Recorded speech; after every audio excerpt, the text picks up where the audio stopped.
ജബൽപൂരിൽ സംഘപരിവാരത്തിൻ്റെ ക്രൂരമായ അക്രമങ്ങളെക്കുറിച്ച് നമ്മൾ മനസ്സിലാക്കി. ഇപ്പോൾ അദ്ദേഹത്തിൻ്റെ സഹോദരൻ വളരെ കൃത്യമായി തന്നെ പറയുക എന്താണ് സംഘപരിവാരം ഈ രാജ്യത്ത് നടപ്പിലാക്കുന്നത് എന്ന്. വളരെ ഭയത്തോടു കൂടിയാണ് ഇപ്പോഴും അദ്ദേഹം സംസാരിക്കുന്നത്. പേര് പോലും കൊടുത്തിട്ട് FIR-ൽ ഇന്ന ആളുകളാണ് ഉള്ളത് എന്നറിയാം എന്ന് പറഞ്ഞ പോലീസ് സ്റ്റേഷനിൽ നടന്ന സംഭവം.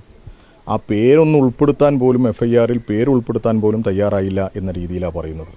ഇന്ന് നമ്മുടെ രാജ്യത്ത് നമ്മളിപ്പോൾ കണ്ടുകൊണ്ടിരിക്കുന്ന അനുഭവിച്ചുകൊണ്ടിരിക്കുന്ന സംഘപരിവാരത്തിൻ്റെ അക്രമങ്ങളുടെ ഏറ്റവും ഒടുവിലത്തെ അനുഭവമാണ് ഇത് എന്നുള്ളതാണ്.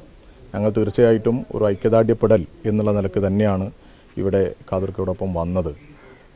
നമ്മുടെ രാജ്യം ഇങ്ങനെ ഒരു വിഭാഗത്തെ അല്ലെങ്കിൽ ഒരു വിഭാഗത്തിന് വേണ്ടി മാത്രം നിലനിൽക്കുന്ന ഒരു രാജ്യമല്ല. ജനാധിപത്യവും ഫെഡറലിസവും ഭരണഘടനയും ഒക്കെ നമ്മുടെ രാജ്യത്ത് നിലനിൽക്കണം. ഈ നവഫാസിസ്റ്റ് ഭരണ സംവിധാനത്തിൻ്റെ ഒരു വല്ലാത്ത ഇടപെടൽ നമ്മുടെ രാജ്യത്ത് നടന്നുകൊണ്ടിരിക്കുക.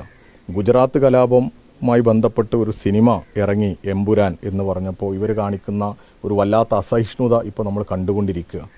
അതിൻ്റെ ഒരു ചെറിയ തുടർച്ച തന്നെയല്ലേ ഇപ്പോൾ ജബൽപൂരിലും കണ്ടത് എന്നുള്ളൊരു തോന്നലാണ് ഞങ്ങൾക്കുള്ളത്.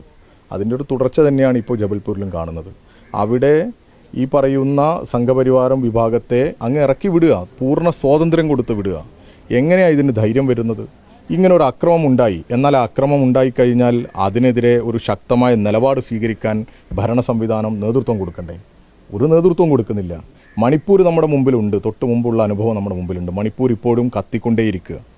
ഇങ്ങനെ രാജ്യത്ത് ഇരുവിഭാഗങ്ങളെ തമ്മിൽ തല്ലിച്ച് അതിലൂടെ രാഷ്ട്രീയ ലാഭം ഉണ്ടാക്കാൻ ശ്രമിക്കുന്ന ഒരു സംവിധാനമായി RSS നിലനിൽക്കുകയാണ്, BJP നിലനിൽക്കുകയാണ്. അതിൻ്റെ രാഷ്ട്രീയ ലാഭം നേടുക എന്നുള്ളതാണ് BJPയുടെ ലക്ഷ്യം.